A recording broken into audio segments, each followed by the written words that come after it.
Good morning student, welcome back here. I hope all are well, but this time of COVID-19 I hope ki all are safe and stay home, stay healthy, and please follow the rule SMS. S means soap, M means masks, S means sanitizer and social distance. So I hope ki all are rule this follow. Now let's start the Delhi Sultan, and this lecture number is student 4. Now see. Now student, today topic from garrison town to empire and the expansion of Delhi Sultanate. Firstly student, hinterland. Important terms hinterland and garrison town. Hinterland the means the land adjacent to a city or port that supply it with goods and services. Firstly student मैं ये बताना चाहूँगी जो कोलकाता ही है जो main port है और मतलब supply through the Kolkata port और इसके बाद सारी जगह सामान जाते थे, गुड्स एंड सर्विसेज सप्लाई होते थे। तो इस तरीके से आपको क्लियर हो गया कि हिंटरलैंड क्या होता है, जहाँ पर पोर्ट होता है वहाँ से सारे सप्लाई और गुड्स सर्विसेज हर जगह जाए जाते हैं, जैसा कि मैंने आपको बताया कोलकाता। गैरिसन टाउन क्या होता है स्टूडेंट? गैरिसन टाउन मीन्स होता है student a fortified settlement with soldier. हम एक तरीके से इसको कहेंगे किला, जिसके किला जहाँ पे जिसको सुरक्षित किया गया है किसके द्वारा? सोल्जर्स द्वारा। तो ये होता है गैरिसन टाउन। तो आई थिंक कि ये क्लियर हो गया होगा, hinterland and garrison town. Now student, early phase of Delhi Sultanate was limited to 45 towns. So firstly in 13th century the control of Delhi Sultanate was limited to 45 towns and occupied by garrison. The Sultan did not control the hinterland of the cities and were therefore dependent upon trade and tribute or plunders for supplies. Controlling the garrison towns in distant regions like Bengal and Sindh from Delhi was difficult. Mongol invasion from Afghanistan and rebellions by governors placed big challenges in front of Delhi Sultan. Number of rebellions occurred at this point of time. The Sultan barely survived these challenges. तो firstly जब early 13th century की बात करें तो यहाँ पर control हो रहा था दिल्ली सेंटर का, बहुत रेयरली प्लेस पे ये बियॉन्ड थे, मतलब एक लिमिटेड इनको एक जो भी था वो किले से बाहर नहीं, अपने ही किले में तक ही वो सीमित थे। तो ये फर्स्ट आपको क्लियर हो गया, ये अपने ही किले तक सीमित थे। 13th सेंचुरी की बात हो रही है स्टूडेंट। और जो सुल्तान से वो कंट्रोल नहीं कर पा रहे थे हिंटरलैंड को। Why? Because the dependent upon trade, tribute और प्लंडर्स ऑफ और सप्लाई, क्योंकि उन्हें ईटेबल है, क्लॉथ है, ज्वेलरी एट्सेट्रा उन्हें मिलते थे गिफ्ट के द्वारा या चोरी करते थे या ट्रेड, इसलिए वो हिंटरलैंड को क्या नहीं कर पा रहे थे स्टूडेंट? कंट्रोल नहीं कर पा रहे थे। फिर हमने थर्ड पढ़ा कि कंट्रोलिंग गैरिसन डिस्टेंस रीजन। अगर वो किसी रीजन्स को कंट्रोल भी करते थे और अगर दिल्ली से वो डिस्टेंस बहुत दूर है उस इलाका या उस रीजन्स पे, तो वो बहुत वेरी डिफ़िकल्टी था उनके लिए कंट्रोल करना। फिर हमने पढ़ा कि Mongol invasions from Afghanistan and rebellion by governor place big challenges front of Delhi sultan. ये बहुत बड़ा चैलेंजेस था मंगोल का, क्योंकि मंगोल जो थे वो बहुत बड़ा एम्पायर था और वो बिलोंग करते थे मंगोलिया से, और जो कंट्रोल था वो चाइना का था। किस तरीके से ये कंट्रोल कर रहे थे? ये क्या दिखाते थे कि हम रिबेल करने के बाद ये दिखाते थे कि हम खुद राजा बन गए हैं, तो इस तरीके से ये शो करते थे। फिर number of rebellion occurred at this point of time, the sultanate really survive this challenges. अब क्या हो रहा था कि जो ये चैलेंजेस था ये बहुत बड़ा चैलेंजेस था स्टूडेंट, क्योंकि दिल्ली सल्तनत में आपने पढ़ा कि ये लोग अपने जो एम्पायर थे वहाँ के, वो कैसे अपने आप को एक्सपेंशन कर रहे थे, कैसे बढ़ा रहे थे, और एक्सपेंशन करते करते जैसे जैसे वो इस्टेब्लिश होते जा रहे थे वो इंडिपेंडेंट बनते जा रहे थे। तो इस तरीके से आपने पढ़ा कि कैसे वो इंडिपेंडेंट बने, किस तरीके से उन्होंने एक्सपेंशन किया। गैरिसन टाउन में आपने पढ़ा, हिंटरलैंड के बारे में पढ़ा, कैसे जो एम्पायर्स थे वो कैसे अपने आप को इंक्रीज़ कर रहे थे। और यहाँ पर मैं एक चीज़ और बताना चाहूँगी कि sultan seldom control the hinterland of the cities were therefore dependent upon trade, tribute and plunder for supply. और ये डिपेंडेंट थे किसके? अभी हमने आपको बताया ट्रेड से, ट्रिब्यूट से एंड प्लंडर सप्लाई से। और controlling the garrison towns in distance just like Bengal, Sindh and Delhi was extremely difficult. उनको डिफ़िकल्ट था जो अगर दूर रीजन से अगर उनको कंट्रोल करना पड़ता था। और रिवलेशन वॉर या even bad weather could snap regular communication routes, तो ये भी थोड़ी सी इनके लिए दिक्कत थी। और Delhi authority was also challenge by Mongolia इन्वेशन। अभी हमने आपको बताया कि अफ़गानिस्तान में किस तरीके से बाय जो गवर्नर थी वो किस तरीके से रिबेल करके और अपने आप को दिखाती थी कि हम एक खुद राजा बन गए, क्योंकि आपको पता ही है कि मंगोलिया में जो थे वो बहुत बड़े एम्पायर थे और वो बिलोंग करते थे मंगोलिया से। तो आपने यहाँ पर क्लियर हो गया कि किस तरीके से यहाँ पर उन्होंने अपने आप को एक्सपेंशन किया। तो द एक्सपेंशन ऑफ दिल्ली सल्तनत। Now next student, now student, number of revelation occurred at this point of time, the sultan barely survived these challenges। जैसा कि अभी हमने आपको बताया कि ये किस तरीके से अपने आप को एक्सपैंड करते थे, और बहुत बार देखा है कि ये लोग एक्सपैंड करते करते अपने आप को वेरी क्विकली ये इंडिपेंडेंट हो जाते थे। तो आज आपने पढ़ा कि इस the expansion of the Delhi सल्तनत क्या था। Okay, now next student, now student Khalji dynasty. तो खलजी डायनेस्टी में आज हम पढ़ेंगे कि खलजी डायनेस्टी में कौन थे। जलालुद्दीन खलजी 1290 से 1296 तक उन्होंने रूल किया।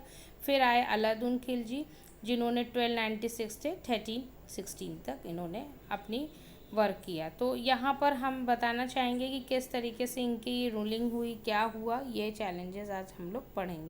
नाउ स्टूडेंट, खिलजी डायनेस्टी के बाद आफ्टर तुगलक डायनेस्टी डिस्कस करेंगे। और फर्स्ट जो रूलर थे वो गयासुद्दीन तुगलक थे 1320 से 1324, एंड सेकेंड मोहम्मद तुगलक 1324 से 1351, एंड फिरोज शाह तुगलक 1351 से 1388। Now see the map student, Tughlaq dynasty 1320 से 14। How did the expansion of Delhi sultanate take place. तो now see the student, expansion of Delhi sultanate took place during the reason of Ghiyasuddin Balban थे, अलादीन खिलजी ने एंड मोहम्मद तुगलक ने। तो now see firstly कि the expansion took place along the internal and external frontier. तो internal frontier and external frontier में हम difference देखेंगे। तो firstly main internal frontier, the first set of campaign along the internal frontier of the sultanate and main aim of the consolidating the hinterland of the garrison town। इनका main M था कि जो किले के आसपास के जो गुड्स एंड सर्विसेज जहाँ से प्रोवाइड होते थे उनको ये कंट्रोल करते थे। सेकेंड थिंग कि the during these campaign also start for forest were cleared in the Ganga Yamuna Doab. और इस तरीके से जो जंगल था उसको भी उन्होंने साफ करा रहे थे, बिटवीन द गंगा यमुना के द्वाब के बीच में जो एरिया जंगल था उसको क्लियर करा रहे थे।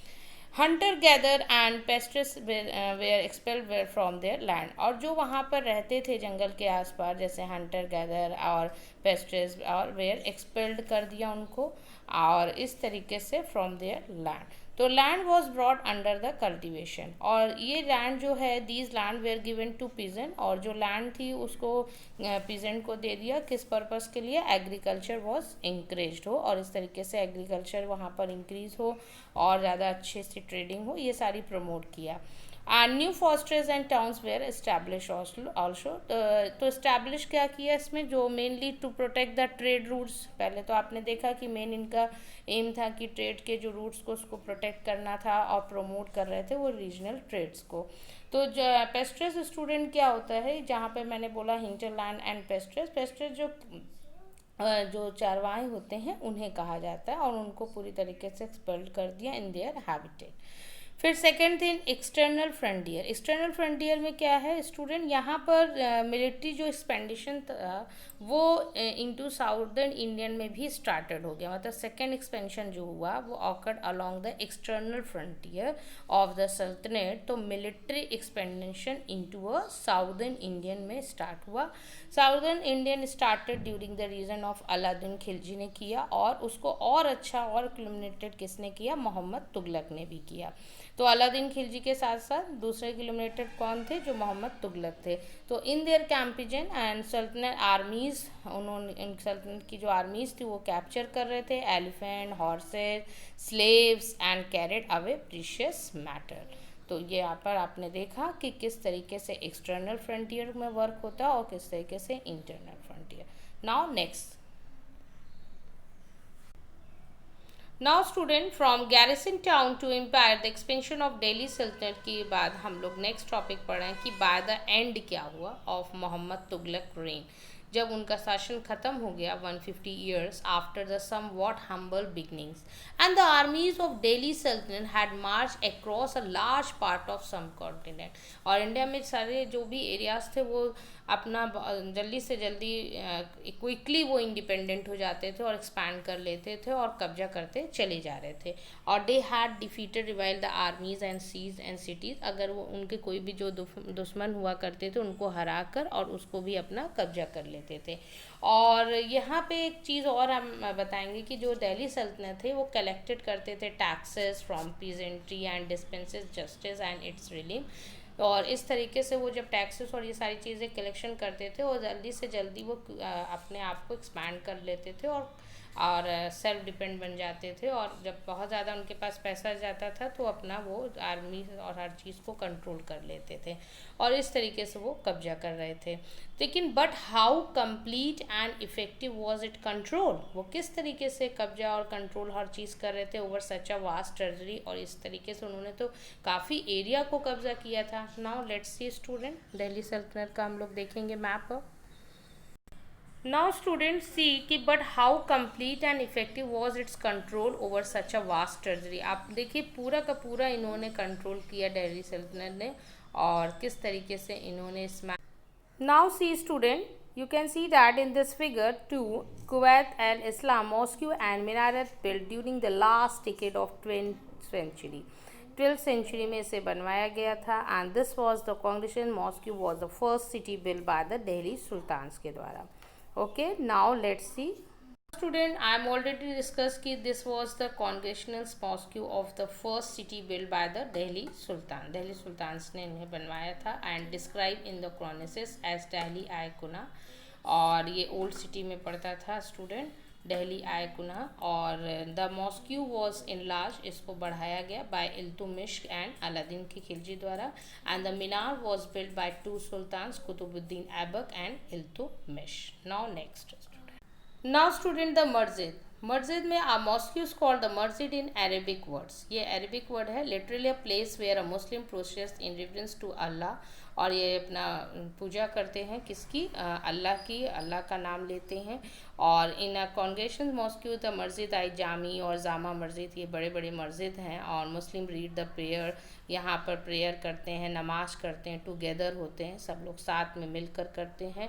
और जो इनके मेंबर्स होते हैं, members of the congregation choose the most respect, उनकी बहुत रिस्पेक्ट करते हैं। लर्न मेल होते हैं, बहुत पढ़े लिखे विद्वान होते हैं, वो मेल एज अ लीडर उनको मानते हैं। वो इमाम होते हैं जो इनको, जैसे हम लोग के यहाँ पंडित एक मंत्र देता है, पूजा पाठ कराते हैं, वैसे ये भी एक इमाम करते हैं फॉर द रिचुअल प्रेयर्स। और he also deliver the sermon the khutba, khutba it means कि जो एक तरीके से उपदेश देते हैं, सरमॉन मीन्स उपदेश देना, during the Friday prayer, Friday की प्रेयर में। और जब प्रेयर करते हैं Muslim stand the facing the Mecca side, और हमेशा इनका फेस जो होता है वो मक्का साइड में रहता है, क्योंकि हमारा जो इंडिया है वो this is the west side, तो इसलिए इनका फेस हमेशा वेस्ट साइड में फेसिंग होता है, क्योंकि और इनका मक्का साइड जो है वेस्ट साइड में है। And this is called the इकबला। ओके, नाउ नेक्स्ट सी